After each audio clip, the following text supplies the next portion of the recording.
This week on the BackTable podcast. Whose unmet need are we trying to solve? And increasingly, it's not the patient's unmet need or the doctor's unmet need. It is the payer's unmet need. What are the customer acquisition and sales channels, and who's going to pay for it? These are the types of things that goes into my mind before I, step into something. And once you have that idea and you get past that step, you have to recognize, where do you need help? You need engineering help? Do you need business help? And you have to gather people around you that you trust, you like, are capable, who complement you. And then the company starts.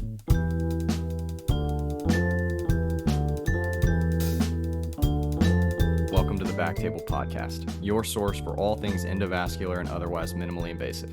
You can find all previous episodes of our podcast on iTunes, Spotify, and of course on BackTable.com. Before we dive into our topic today, just want to say a quick word from our sponsor, RadPad. RadPad radiation protection products, developed by physicians for physicians and clinically proven to protect during cine and digital subtraction angiography. Don't bet your health on anything less. Trust RadPad protection for all your interventions. See radpad.com for more information and contact info@radpad.com to learn more about radiation safety CME credits for you and your team. This is Bryan Hartley as your host this week. I'm a radiologist living in Silicon Valley and co-founder of an early-stage medical device company in the pulmonary space. We are so excited about our special guest this week, Dr. Mahmood Razavi. This is our next installment in the BackTable Innovation Series, where you're going to hear stories from physician innovators who are helping to shape the interventional field through health tech. Mahmood is a serial entrepreneur and world-renowned interventional radiologist. He has co-authored or authored over 300 publications, abstracts, and book chapters. He's also co-founded an incredible 8 companies with an impressive 4 exits, including stroke device company Razavi, all combined returning close to $600 million. He's served on the board or been an advisor of over 40 additional companies. That being said, he has rare experience starting several successful companies, and he's had the opportunity to observe many others as a board member. So today, we're hopefully going to hear a little bit about his experience and what are some of the key elements to think about if you want to start a company. So with that, such an incredible career. It is so great to have you with us today, Mahmood. Thank you, Bryan, for having me. It's a pleasure to be here. It's a pleasure to talk to you. Awesome. Okay. So at the beginning, why don't you just tell us a little bit about yourself? Where do you live? What's your training background? And we'll go from there. Yeah, I'm an interventional radiologist by training. I completed my medical school at the University of Southern California, did residency at UCLA and fellowship at Stanford, then went back to UCLA and the VA as a year in faculty, and then went back to Stanford as faculty for about 10 years or so, 11 years. And then went to a private world, was a year with a group of cardiologists in Bay Area, and then joined a multi-specialty group down in Orange County, California, where I live now. Awesome. And so how long, you said you were at Stanford for 10 years, correct? Yeah, I was there from 1995 through 2005. Okay, and I think I read, were you fellowship director at one point? Yeah, I was the fellowship director. It was a privilege to be there. It was truly an honor. And during those 10 years, 3 years, 3 fellows per year. If you look at, those 30 fellows, they're who's who of interventional radiology. So I'm proud of that. That's awesome. Can you give us some names there? Well, yeah, we've had, during those years, we had Stephen Key, Suresh Vedantam, Dan Z, Rusty Hoffman, and a number of others, Rob Min, Manrito Situ. These are all people who have achieved great things in their careers. We have chairmen of radiology, multi-million-dollar NIH grants, chiefs of sections, other entrepreneurs, serial entrepreneurs. It was a great group under the direction of Mike Dake. Oh, wow. That's awesome. Yeah. And we've spoken with Mike Dake, and he has a great story to tell as well. So tell me, what does your practice look like now? Well, I'm in a multi-specialty practice here, and we don't do any diagnostic, but we do all the interventional. and we're not part of the radiology group. And it is a private practice with a very strong academic component. We lead the clinical trial center for the whole cardiovascular unit at the hospital. That includes surgery, cardiology, and of course, interventional radiology. Okay, that's great. Thank you. Let's dive into your innovation career, which is extremely impressive. So, can you tell us what was your first innovation project? How did you get into innovation, and maybe a little bit about your role? Well, it's interesting. When I was at UCLA resident, it was the hub of picture archiving communication systems at the time in the early 90s. And there were a lot of engineers that we worked with and doing research with. And you could see a lot of people have new ideas and software, and it was quite impressive. And we had a lot of hits and misses back then, trying to, we were entrepreneurs wannabe and didn't know how to be entrepreneurs. We did have, there was one engineer that had a software that he and I got together. I won't call it a success, but, we sold it. But my own thing started actually late in my residency and early in my fellowship. The carotid stenting was coming on the scene. And I decided that carotid stenting needs a distal protection device or a proximal protection device. The idea of having a protection device obviously wasn't new, but there was nothing in the market. And so I designed something and I didn't know what to do with it. So I went around trying to sell it to the company representatives, knowing, how ignorant I was. I had no idea what to do with it. And so there was a startup company at the time. Again, I didn't know the difference between a real company and a startup company who was trying to commercialize, and they were in the neuro space. They came around to UCLA and I met them and, met the rep, not the company. And I showed him the device and he said, oh, let me connect you to my CEO. And then so we made a trip to Northern California. And little did I know at the time the company had itself been acquired by a larger company. And I gave all the stuff, my protection device to them. And then later on, they got mired in a lot of lawsuits with the companies, so on and so forth, so nothing happened. Interestingly enough, about the same time, there was another cardiology fellow who had a different design, and he went about it the right way, and it was a successful exit, and the device is still in use. And then after that, 3-4 other protection devices came out, all successful. So mine, obviously, because I had no idea what to do, nothing happened to it. Okay, there's a lot there. So you designed this device, you said. Where were you in your career again? You said late residency during fellowship as well? Yeah. Okay, and you designed a protection device. How did you prototype it or design it? Did you just make drawings? Did you file patents? Those things? None of those. That's where a sort of naivety comes in. No, I had a lot of drawings, I had a lot of concepts, and without having made a prototype, I sort of thought that I knew what French size it needs to be. Of course, that just comes from the fact that I didn't know anything, and then that translated into a sort of a semi-prototype product that with the startup. And through that, I actually met the engineer at that startup who was the CTO at the time, which we later on did another company together. But did not file patent, did not make prototype, didn't get anywhere past some drawings. Okay, so you said you ended up working with the CTO later on and founded another company. That's interesting. But I guess looking back, what would you have done differently? Because it sounds like you learned a lot from this situation. So I'd love for our listeners to hear, like, if you could kind of just concretize that time period and say what you would do a little differently. Yeah, we see you're a product of your environment and your learning process and your experiences. And I was in a highly academic environment. The idea was not to make money, but to contribute to science at UCLA.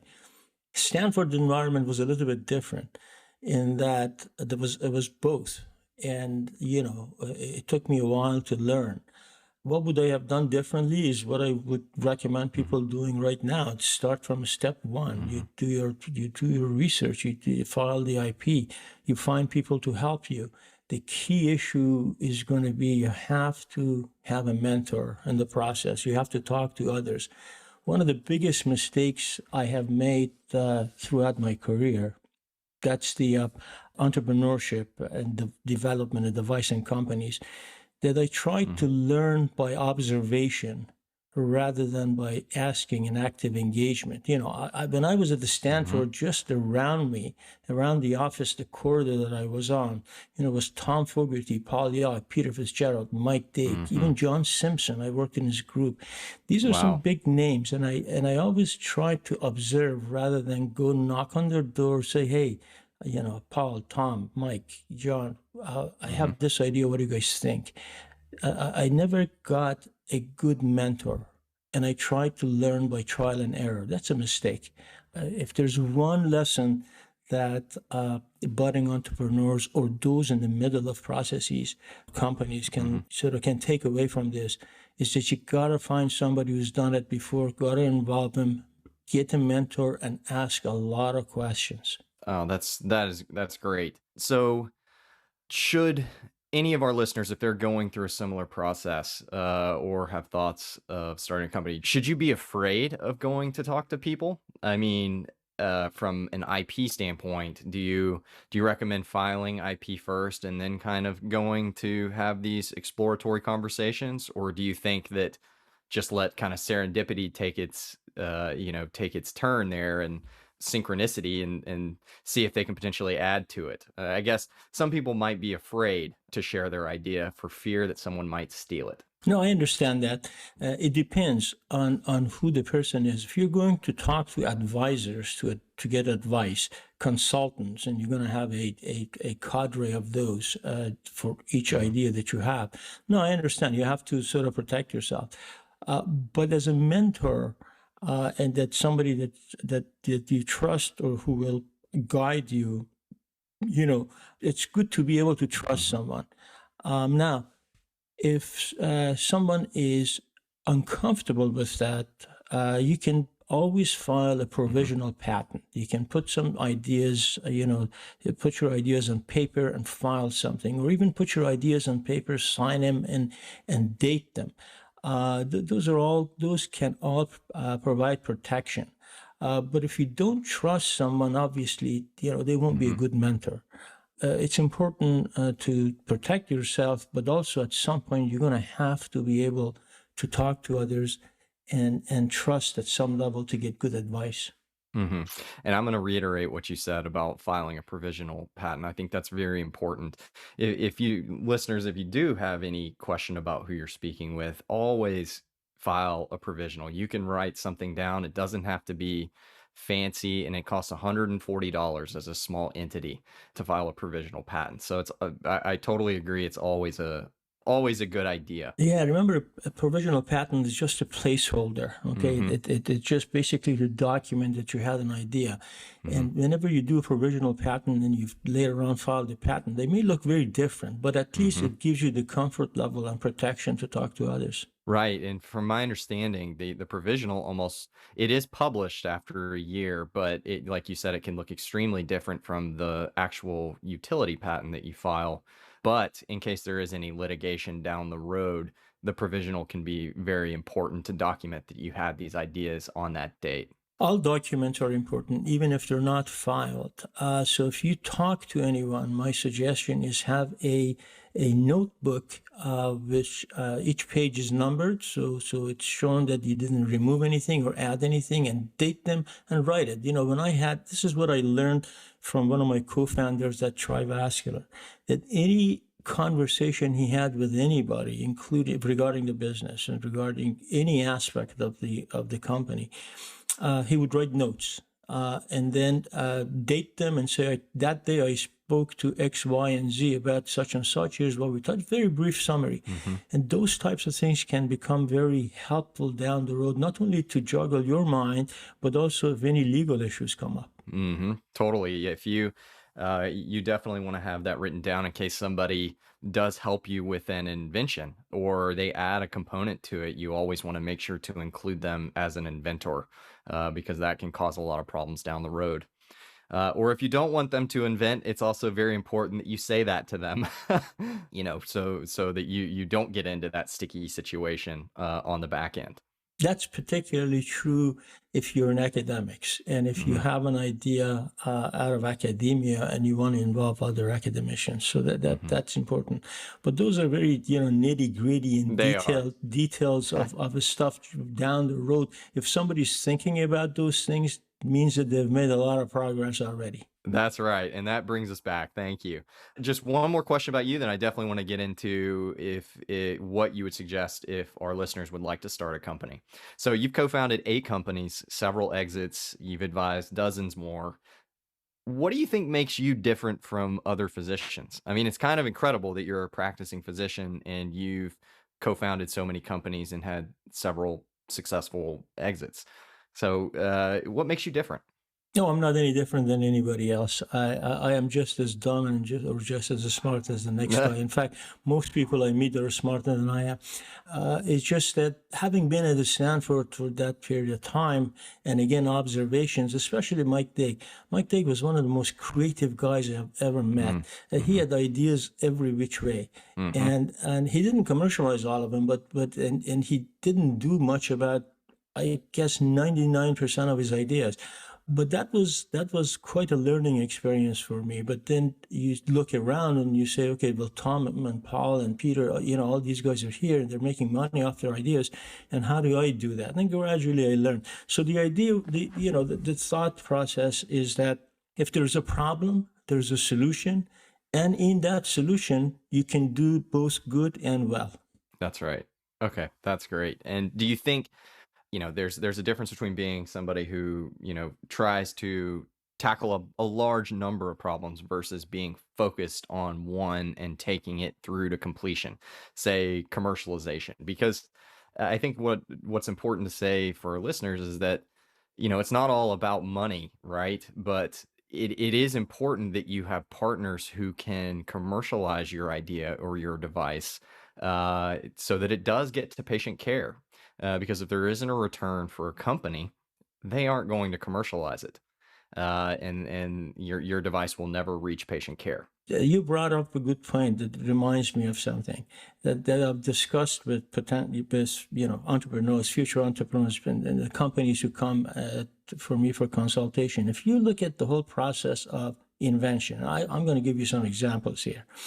From the idea, back of the napkin idea, you put something on on a paper, you see a problem and you want to solve it, to the design of the product and then prototyping and then following the patents and the IP and then going through the fundraising and then all the stuff that's involved in the testing it, preclinical, benchtop, preclinical, clinical, and then trial design and then going through the regulatory process, and now it starts the manufacturing and the scaling to commercialization, many, many steps. Which one of those do you think is the biggest hurdle? Probably towards the end, I imagine. It is the last step. It's the commercialization. None of those, you see a lot of people get stuck in the FDA process or a fundraising or the IP or none of the. I give engineers, I'll give you that. You'll solve all the problem, the trial design, the regulatory, all of that. It's all about commercialization. It's the conundrum of commercialization. So when an idea comes to me or a startup comes to me, I assume they have solved all of those. And I look at that last step and I ask myself, what is the commercial potential? Will the users buy it? Who's going to buy it? Yeah. And who are the stakeholders? They need to understand the stakeholders and who's the customer, and what, whose unmet need are they addressing? Remember, when I talked about stakeholders, it means, the payers, the patients, the doctors operating, the companies. Whose unmet need are we trying to solve? And increasingly, it's not the patient's unmet need or the doctor's unmet need. It is the payer's unmet need. What are the customer acquisition and sales channels, and who's going to pay for it? These are the types of things that goes into my mind before I, step into something. Let me give you two examples here. Interesting. Please. This is, in the past year and a half, I see a lot of startup companies. I see a lot of deals, both for consultation and investment. A company came to me with a very, very interesting idea that they have. It's a software-based idea based on CT imaging that, would prognosticate carotid disease. Okay. So think about it. Interesting idea, because we're treating all these carotid diseases, but we don't know which one is the one that's going to prevent or cause a stroke, right? We just don't know. We just go by the the criteria that were established 50 years ago of degree of stenosis. Great idea, but the problem there is, I give them all the developmental problems, regulatory, that they figured it out. Yeah, that's it. You're going to figure all that. At the end of it, let's follow the money. Okay, let's see who's going to pay for it. If you think about that, what you're doing, you're taking an established pathway for patients that goes from a internist typically to a vascular surgeon, right? Most of them, now a vascular surgeon, and who does a duplex ultrasound in a vascular lab. Most of the time, their own vascular lab, and you're switching that and the decision making to CT. Right? So you're changing. radiologist. That's right. You're changing the pathway of patient flow and decision making, and more importantly, the dollar flow. So, what do you think the commercial potential of that is going to be? Right? Low, and then there's no payment for it. You're creating something, and that doesn't bother me, because you can always go to CMS and get payments for it. But the pushback would be probably high from the vascular surgeons, who might lose out on this vascular lab that they have control of. Exactly. It's the fundamentals of patient flow and the flow of money. That's why most fibroid patients don't get embolization. Now compare that to another company that has the same type of approach to different disease entity, and that's abdominal aortic aneurysm. Okay. Also CT based, also software, also a prognosticator. Who should get treated, right, of the abdominal aortic aneurysms?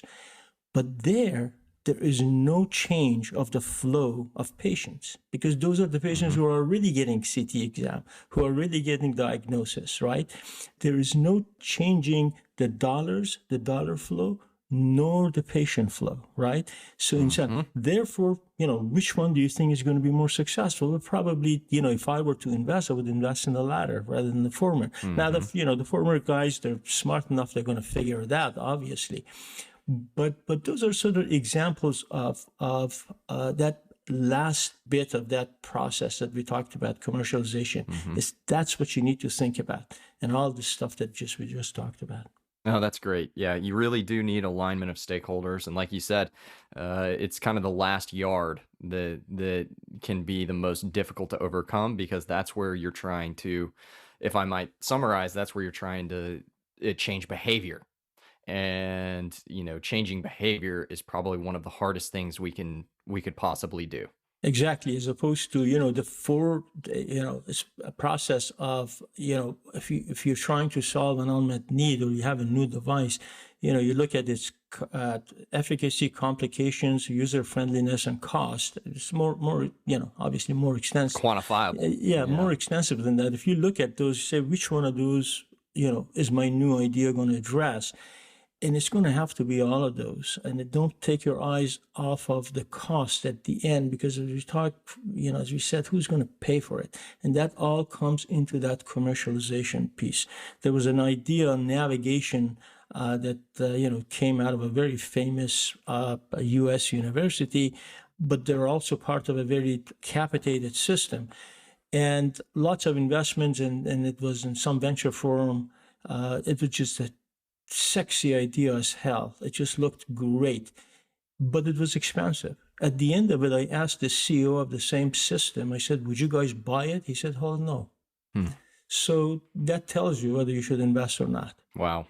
Okay, that's great so far. I think that's a really good segue here. So to summarize, keep your eyes on the last yard here. When you're developing an idea, none of this happens in a vacuum. You do it stepwise, right? The whole process from unmet need, prototyping, fundraising, that's stepwise. But you have to keep a bird's eye view over everything, and you need to have at least some answer for every single step along the way, including the last one. Who's going to pay for it? Why would they pay for it? And who stands to lose from it? Because if you implement this and you get it to commercialization, there could be losers. For example, I'll throw out there HeartFlow, the company here close to where I am that's changing the way we diagnose cardiac lesions, and they absolutely are changing the whole workflow process. Instead of those patients going straight to maybe the cath lab, now they're being able to rule out low risk patients with CT, and that definitely has been probably a mountain for them to climb. So with that, now that we kind of have a bird's eye view, let's jump back to the beginning, and let's say so our listeners want to start a company. We have a couple of steps here we'd like to go through. First off, let's start with the desire to start a company.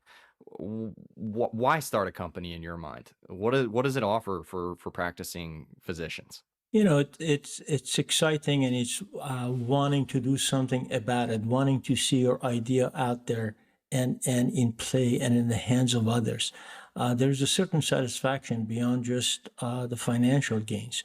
I don't want to minimize the financial gains and the incentives that finances, provide, but it is, great satisfaction to see your product out there in the hands of others, and that you have solved the problem. As you know, this life of a startup, or going through a startup, is a roller coaster. A lot of highs and lows, many times, sometimes even in a single day. So it's not for the weak at heart. That is what I can definitely attest to that. It's absolutely true. The day-to-day variability is huge. So let's dive into that a little bit. Tell me, how difficult are startups in terms of hours, stress? Do you spend nights and weekends working on startups? Do you stress about it for long periods of time? Or, tell us a little bit about some of those highs and lows, maybe. Yeah, the answer to all of those is yes, yes, and yes. So yes, after hours, yes, on weekends. And because, during working hours, I had made a conscious decision that I'm going to keep my day job. And that could be both bad and good, in how much risk you want to take. As I mentioned earlier, finding a mentor, but just as important is finding people who would help you with the process. So let's say you have an idea. I'll give you an example, and let's go to Razavi. Okay. That the story of Trivascular was more fun, but Razavi is more practical. So and then remind me to talk about a couple other things like laser associated scientists, because there's a lot of learning curves over there for the new guys who are getting into the business.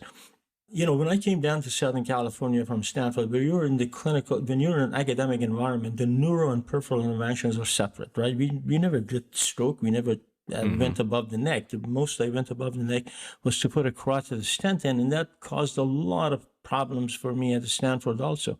So when I came down here, there were 3 interventional radiologists, including myself, and we did a stroke.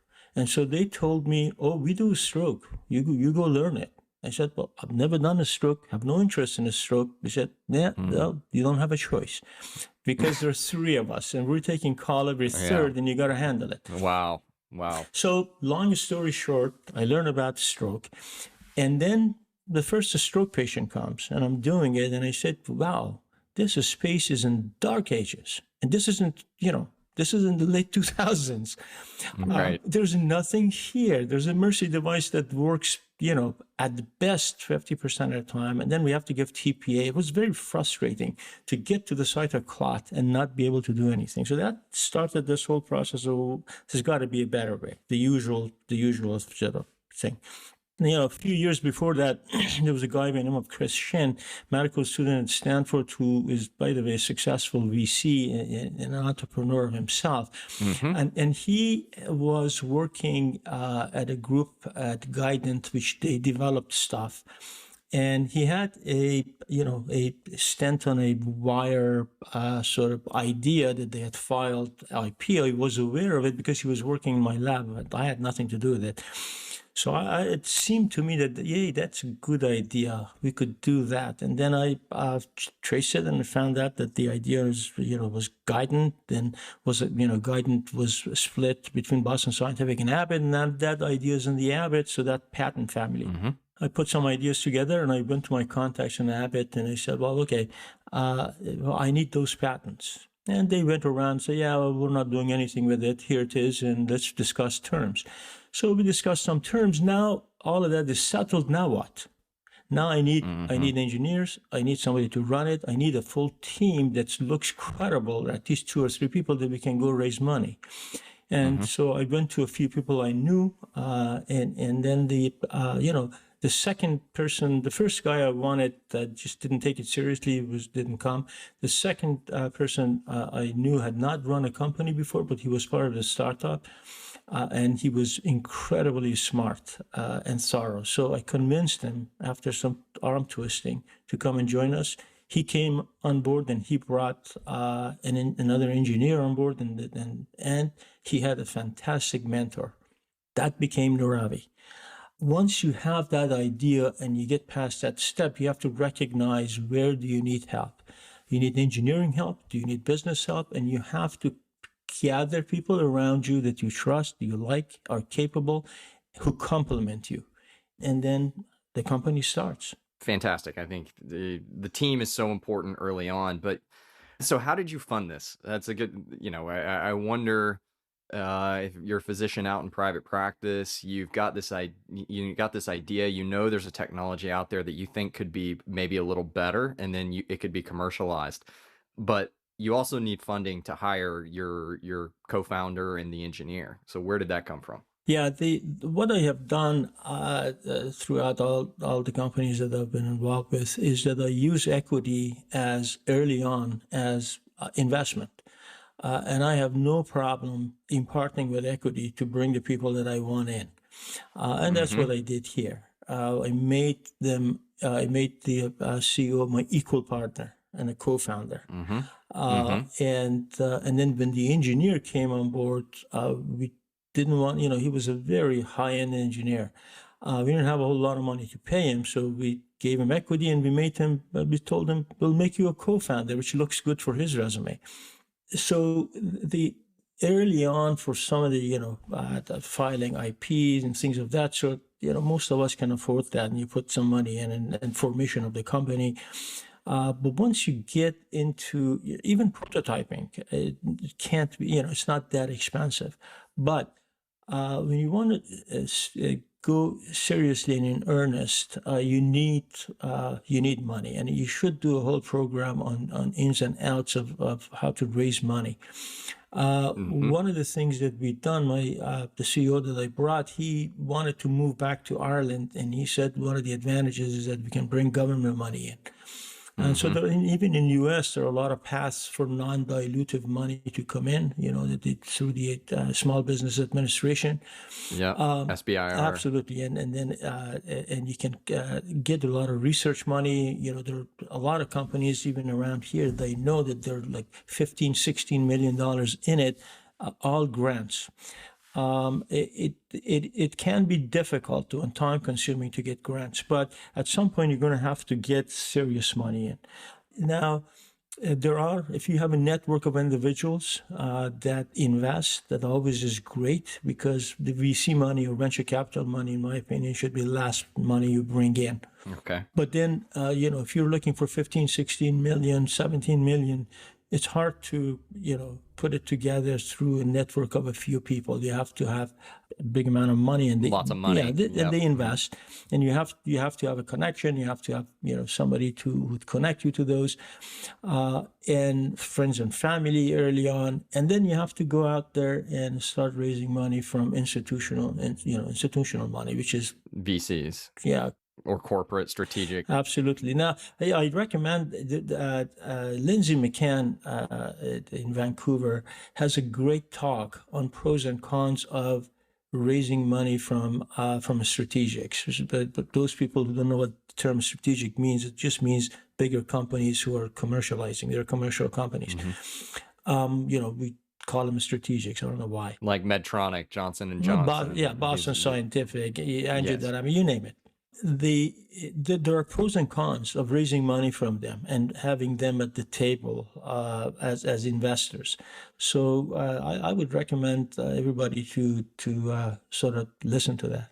Okay, great. That's a great recommendation. Now, you said VC money should be the last money to bring in. Just to close that loop, why? Is it because they're the most expensive, I assume? Yeah, they're very expensive. Now, as I mentioned to you, I use equity as an investment. When I bring my advisors in, first of all, let me finish the thought on investment. I want to go into this advisor and the equity. VC money can be quite expensive. They take a chunk of your company, and if you go into Series B, that means the second stage of financing, getting ready to go through pivotal trials or even commercialization. The founders usually by then have lost control of the company, and they're in the MedTech, in the medical device business, your shares are probably going to be in the single-digit percentages. So you want to bring that money when you definitely need it. But also there is such a thing as a speed. And if that money means that you will get to your target faster by diluting yourself, so be it. Because again, 100% of nothing is not worth anything. No, that's a really, really good point. It's this constant push and pull, tug of war between being frugal as possible to keep your dilution down as a co-founder, but also negotiating speed and path to commercialization, because more than likely, if you're doing it, possibly somebody else is doing it, or somebody else is working on a solution that would completely obviate the need for your device. Yeah, anytime you think you have a new idea, the chances are that 5 people are ahead of you and 5 people are at the same time as you. Yeah, that is a really good way of looking at it, and it always keeps you on your toes if you're thinking like that. So no, the one other thing I wanted to mention is, we were talking about building teams and all of that, that you want to bring some advisors and consultants, and beyond that, mentor just 1 or 2 people. And I see a lot of mistakes a lot of startups make, and they try to get frugal and stingy with parting with equity. Once you identify the critical people who will help you along the path, now that this could be scientific, could be medical, could be trial design, could be with the FDA, or could be with the strategics, because there are those who are influencers out there, right, and have influence. Those are the ones that I have, at least in my companies, have been very generous with. And I see it as an investment, in some of the companies that I've been involved with. I give my medical advisors, not mentor, the advisors, 1% of the company each, which Wow. it flips people's head. But you know something? It's a fantastic investment. Every time I've done that, they have come through. And every time somebody has done that to me, I have come through. And so I want to advise you that once you identify who those key people are, use your equity, not unwisely, but as an investment. It is an investment. Yeah, that's a really good point. I'm going to hit on again that you need to make sure that those are the guys that are going to solve problems down the road. And when you identify them, you absolutely should use, the tool of equity to keep them, they have skin in the game, and they're going to pull the levers that they have at their disposal to move the project, move the company one more step down the road. You said, what are the elements of success? There are a lot. The commitment of the entrepreneur or the inventor. There's a famous saying by Mark Cuban, who's famously said that to be successful entrepreneur, you need to be committed to your company. And if you have an exit strategy, you're not committed. Now, with all due respect to him, in MedTech, that does not work. Yeah. Because No. because You're yeah. you're not. It costs a lot of money to build from the ground up with a medical device. You know more than I do. How much does it cost for to get a device all the way It's through? not, healthcare is a highly consolidated ecosystem. Okay, it is truly an oligarchy. Commercializing, going back to what we first talked about, the commercialization is the hardest step. Commercializing, for a startup, you may not have the bandwidth or the muscle to do that. You need some of these strategics. Therefore, exit strategy gotta be in your mind from day one. Am I going to commercialize this and make it into a business, or am I going, to go the way of IPO? There've been 3 recent, very successful ones, obviously, in this space. By the way, all 3 of them tried to sell themselves and exit, and they couldn't. So they went down the other path, and lo and behold, they were very successful because they had geniuses on the commercial side of things. Or do I want to have a plan on exit? And that's where knowing who to bring in as advisors really helps. Absolutely, because they can tell you things like what I've had to learn is that you mentioned this before. Commercialization is probably one of the most important and hardest steps, and that includes getting your product out to hospitals. And getting your product out to hospitals requires sales distribution channels. And those distribution channels are probably the most expensive part of the entire project. They can be.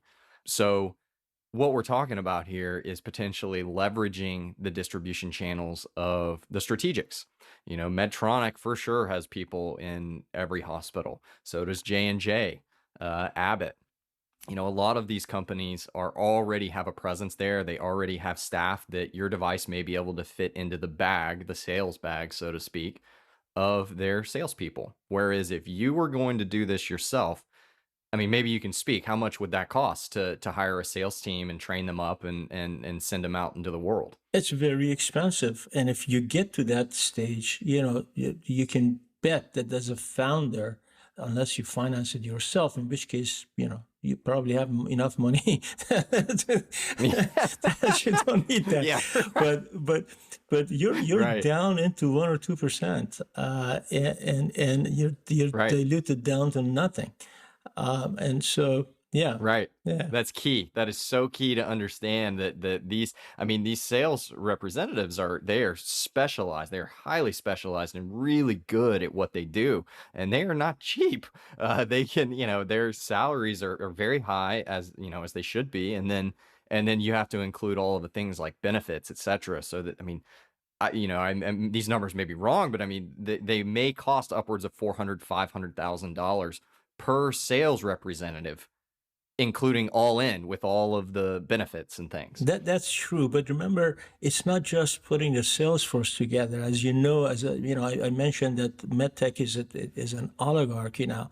It is about contracting. It's by the way, on the provider side also, there's only a few handful of large purchasers for hospitals and health systems in the country. You have to talk to them. So it's single device companies, no matter how good your device is, are probably going to have a hard time in the future. Because you don't have the leverage. Absolutely. So for many, many reasons, the environment for commercialization is very, very difficult, and it has to do with, again, consolidated ecosystem that medicine is. And so I guess bringing this full circle, the reason why we're bringing this up is that this is why having strategic partners can be so helpful, because they have the leverage with group purchasing organizations. They have the sales channels. They have all of these things that have already been figured out. So, once you have your ducks in a row, it can be a good idea to approach a strategic, when you're considering exiting or partnering. You could approach them early on also, so they sort of have an idea of what you're doing. But that also has to do with whether your invention or your idea is a company or a product, right? Right. If it's a product, you have a better design for an existing technology that, or are you creating a whole new category or a new treatment? For example, let's use the stents. Stents have been around for a while, and for the arterial side, And if you wanted to change the stent a little bit for the arterial side, that would be a product. But if you apply it to a new disease like veins, well, that could be a company. So those are the considerations that, it has to go through an inventor's mind, the entrepreneur's mind. What are we going to do? If it is a product, then obviously you want to license it and you want to involve a company or a strategic early on. If it is a company, then the timing depends on your fundraising cycle and a lot of other considerations. That's a key distinction that I'd love to kind of get a little bit more contrast on between a product and a company. So when you're saying stents, if you're just reinventing the stent, basically that would be a product. And the reason that would be a product is because there are so many of them out on the market already that you would not go through the process of hiring a sales force, determining, who are you going to sell this to, because that really at that point, the hospitals can just choose another iteration of their device. Why would they give you kind of the time of day? Yeah, I mean, the company, basically a product is something that has a lower market potential. And it's I'll give you an example of, when fibroids came along, and fibroids were becoming a thing, embolization. If you had a different catheter, like the, RUC, the Robert's Urine Curve, that's a product. But if you had a different embolic agent way back then, that could be a company. No longer is the case now. In terms of embolization. Now, for example, let's say you want to get involved in the prostate embolization. Most product there would be a product or inventions. It won't be companies unless you have all of a sudden, let's say, a drug-eluting bioabsorbable bead of some kind with some magical power, and that could be a company.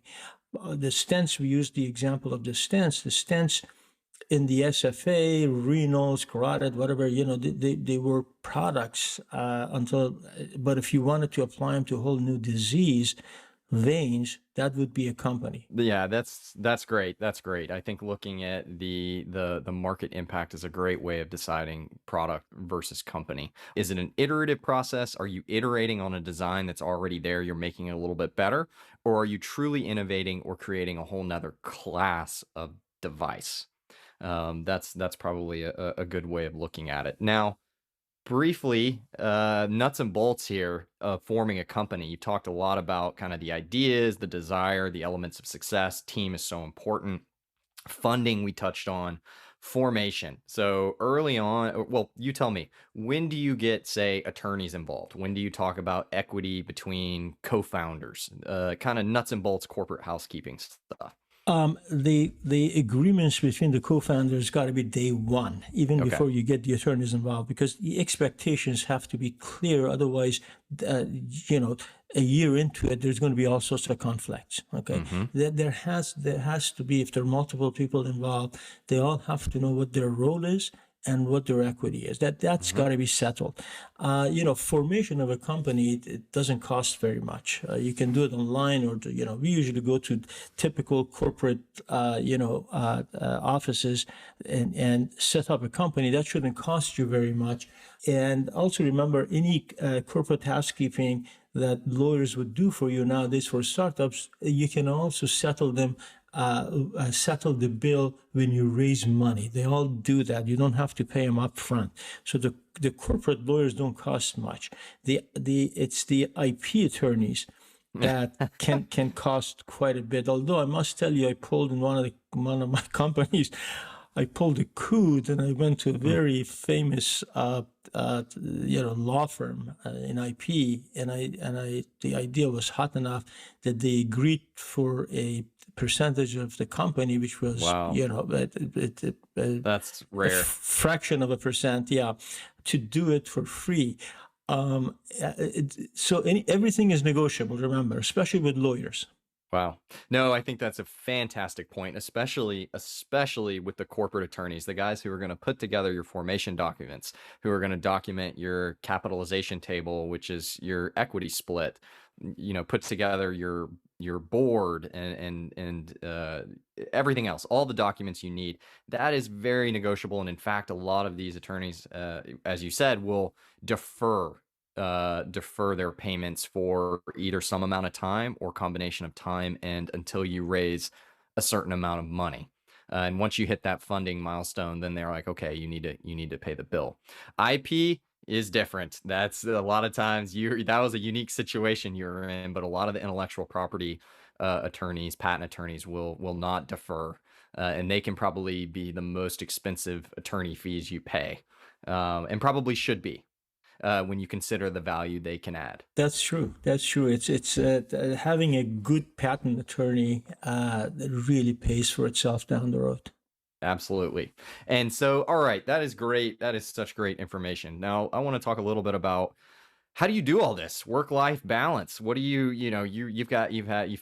co-founded 8 companies, 4 have exited. You're, world-renowned IR.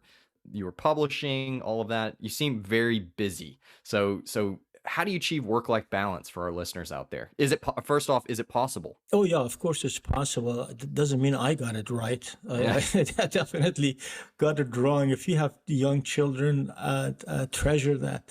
Mm-hmm. Definitely treasure that, because once your kids hit the late high school and college, I mean, they're gone. Mm-hmm. So there is definitely balance in favor of the family early on. My children are older and they're out of college and things of that sort, and so it's easier for me to spend my weekends, working on my hobbies. My wife says that she says, I work at the hospital to pay for all the intellectual property attorneys.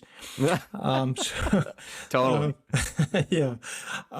So I support my hobby of startup companies.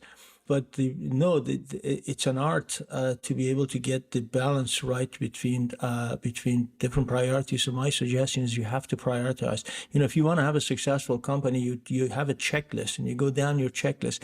Every worthwhile endeavor in life needs to have a checklist, and you go down your checklist.